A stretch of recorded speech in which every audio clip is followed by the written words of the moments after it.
Setelah terjadinya perubahan status dari zona kuning menjadi orange, Polres Pagar Alam menutup lokasi wisata di Kota Pagar Alam.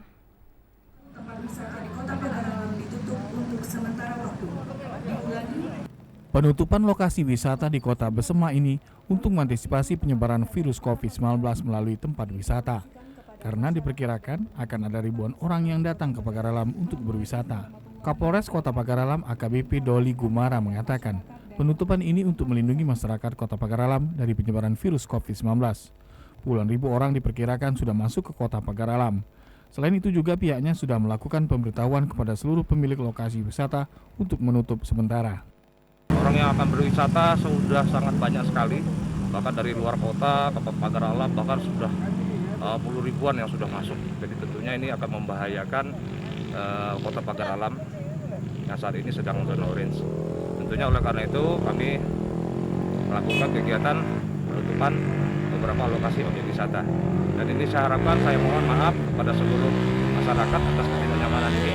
Tentunya ini kami lakukan demi keselamatan kita bersama. Kapolres menghimbau kepada masyarakat untuk sementara berlibur bersama di rumah saja dan tetap melaksanakan protokol kesehatan COVID-19. Tomiadi Tobari, TVRI Sumatera Selatan melaporkan. Sebagai upaya mencegah kian meluasnya penyebaran COVID-19 di Kabupaten Musirawas, objek wisata Danau Air ditutup pihak pengelola wisata.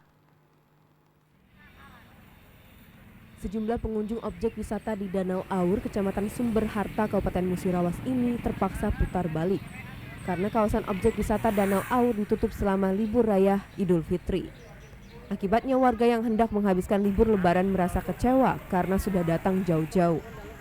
Menurut pedagang setempat, sejak penutupan setidaknya sudah hampir 100 kendaraan roda 4 yang putar balik. Sementara untuk roda 2 lebih dari 100 kendaraan. Hal tersebut dikarenakan banyak masyarakat yang tidak tahu adanya penutupan kawasan objek wisata. Kalau mobil ya, mobil 100 mobil ada. Kebanyakan mereka kadang-kadang tahu, cuman kan coba tengok-tengok lah namanya kita sini kan. Lebaran pertama kemarin, surat edarannya sampai Senin. Selain pengunjung yang kecewa, sejumlah pedagang objek wisata Danau Aur juga mengaku merugi akibat penutupan tersebut. Mereka pun hanya bisa pasrah dengan keputusan dari pemerintah yang menutup kawasan wisata untuk menekan angka penyebaran COVID-19. Dari Lubuk Linggau, Ferry Setiawan, TVRI Sumsel melaporkan.